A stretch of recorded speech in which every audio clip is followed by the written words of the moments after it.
TV सत्यमेव व्रतम।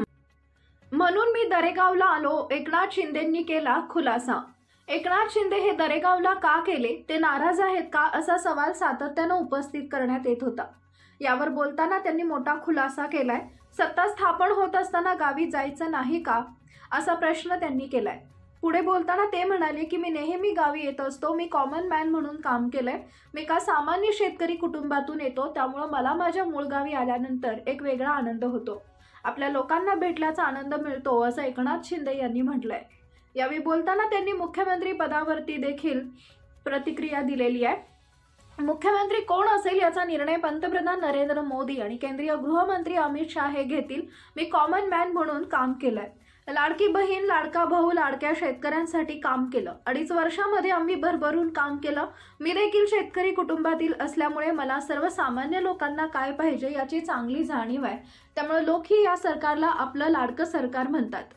महाविकास आघाडीने जे प्रकल्प रखडवले होते त्याला आम्ही चालना दिली, लोकांनी देखील आम्हाला भरभरून प्रतिसाद दिलाय, असं एकनाथ शिंदे यांनी म्हटलंय। आम्ही महायुती प्रचंड मताधिक्याने जिंकलो आणि जनतेच्या मनातलं सरकार आता स्थापन होईल आणि लोकांनी भरभरून प्रतिसाद दिला।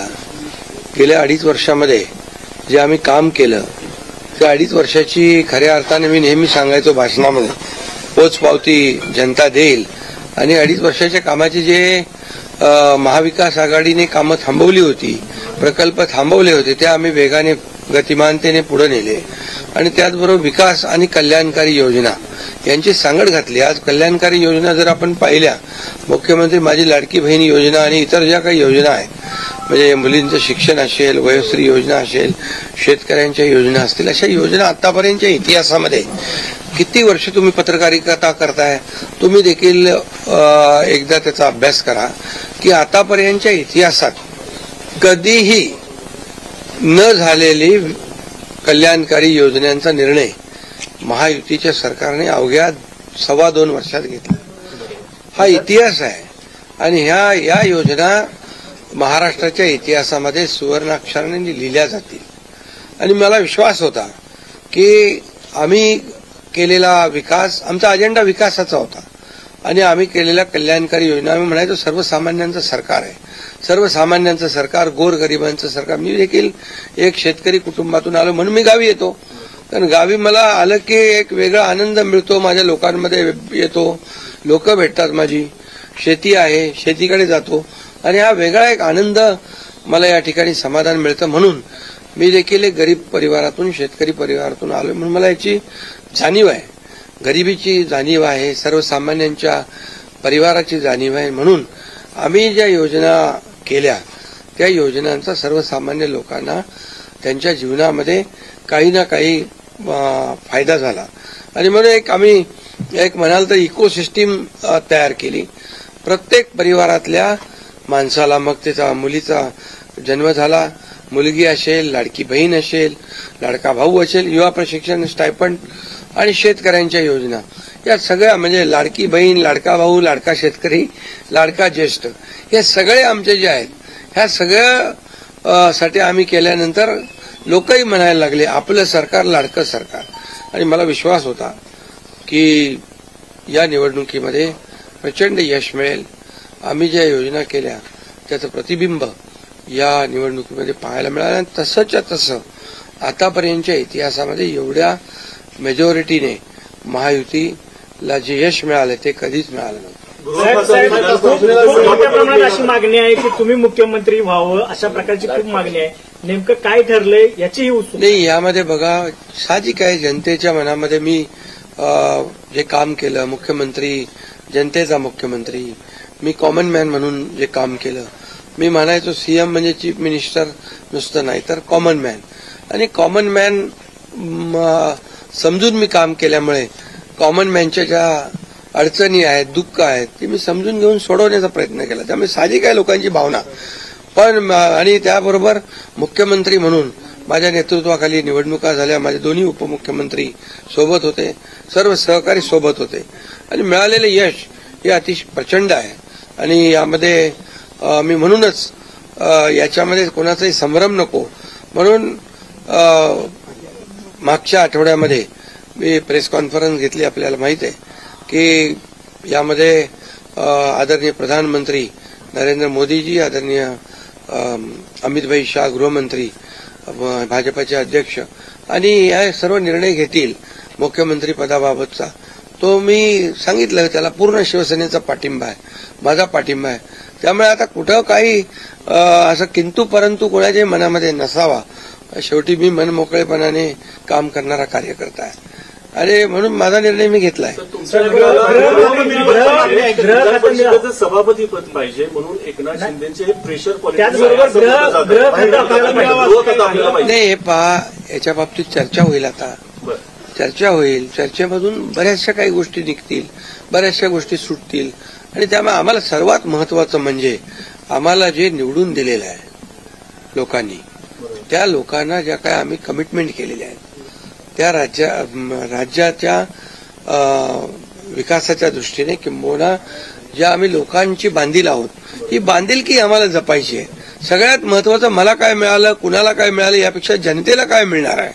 महाराष्ट्रातल्या जनतेने भरभरून मतदान केलेलं आहे, मतांचा वर्षाव केला आहे. आता त्यांना आम्ही आमच्या पद्धतीने जे देण्याचा प्रयत्न होणार आहे.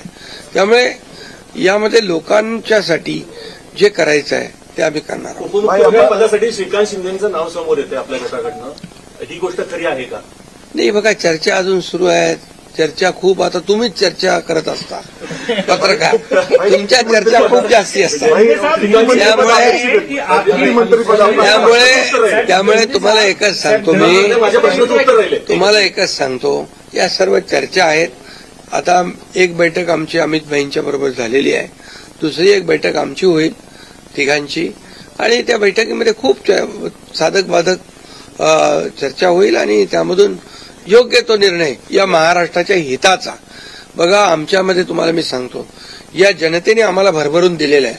जनतेला असं वाटता कामा नये की आम्ही सत्ता दिली, सरकार म्हणजे एवढी मेजॉरिटी दिली, आता चांगलं सरकार स्थापन व्हावं, जी अपेक्षा जनतेची आहे ती आम्ही पूर्ण करणार आणि आम्हाला जनतेबरोबर आम्ही उत्तरदायित्व आहोत. त्यामुळे लोक काय बोलतात, विरोधक काय, आता विरोधकांना काय काम राहिलंय का, काय राहिलंय बाकी? आता जे काय आता ईव्हीएम म्हणजे आता याच्यामध्ये मी एकच तुम्हाला सांगतो की आमच्यामध्ये कुठलाही काही समन्वयाचा अभाव नाही, समन्वयाने काम सुरू. मी तर माझी जाहीर भूमिका परत मला मांडण्याची गरज नाही. मी तर बुधवारी जो प्रेस कॉन्फरन्स घेतली त्यात सगळी भूमिका स्पष्ट मांडलेली आहे आणि लोकांना आता काय विरोधकांना काम नाही, विरोधी पक्षनेताही होता येत नाही, एवढी देखील संख्याबळ नाही, एवढं भरभरून प्रेम लोकांनी दिलंय.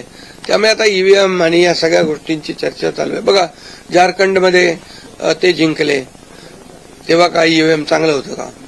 आणि त्याचबरोबर लोकसभेमध्ये ते जिंकले तेव्हा काय ईव्हीएम चांगलं होतं? आता पण लोकसभेचा एक त्यांचा माणूस जिंकलाय या सर्व निवडणुकीत, पोटनिवडणुकीमध्ये. त्यामुळे कर्नाटकमध्ये, तेलंगणामध्ये असेल, झारखंडमध्ये असेल, यामध्ये ते विरोधी पक्षाला देखील यश मिळाले. त्यामुळे ही लाडक्या बहिणींनी एक आणि सर्वांनीच लाडक्या बहिणींचा मोठा सहभाग याच्यामध्ये या विजयामध्ये आहे आणि लाडक्या भावांना त्यांनी भरभरून प्रेम दिले, लाडक्या भावांनी आम्हाला प्रेम दिले, लाडक्या शेतकऱ्यांनी दिले. सर्वांनी, या सर्वांच्या एकजुटीच्या प्रेमामुळे, आशीर्वादामुळे हे सरकार एवढ्या मोठ्या प्रमाणात मेजॉरिटी झाले.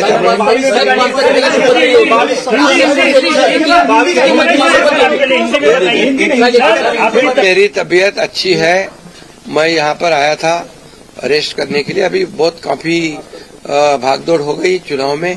मैं एक दिन में 8-8, 10-10 सभा ली थी और मैंने कोई अभी तक मेरे 2-2.5 साल के कार्यकाल में छुट्टी बिट्टी कोई मनाता नहीं. मैं यहाँ भी आता हूँ, यहाँ भी जनता दरबार होता है, लोग आते हैं. अभी भी लोग आए मेरे को मिलने काम के बहाने. वो यहाँ आने के बावजूद भी मुझे लोगों से मिलना है, मिलता हूँ मैं लोगों को. और मेरी तबीयत थोड़ी खराब थी, अभी ठीक हूँ. और मुझे एक ही है कि ये सरकार जो है ये जनता की आवाज वाली सरकार है. जनता को जैसे सरकार चाहिए वैसे सरकार मिलेगा. मैंने बुधवार के दिन पूरी तरह मेरी भूमिका स्पष्ट की हुई है. आदरणीय प्रधानमंत्री जी, आदरणीय गृह मंत्री अमित भाई और भारतीय जनता गृह मंत्रालय को लेकर के कोई मांग है क्या आप लोग?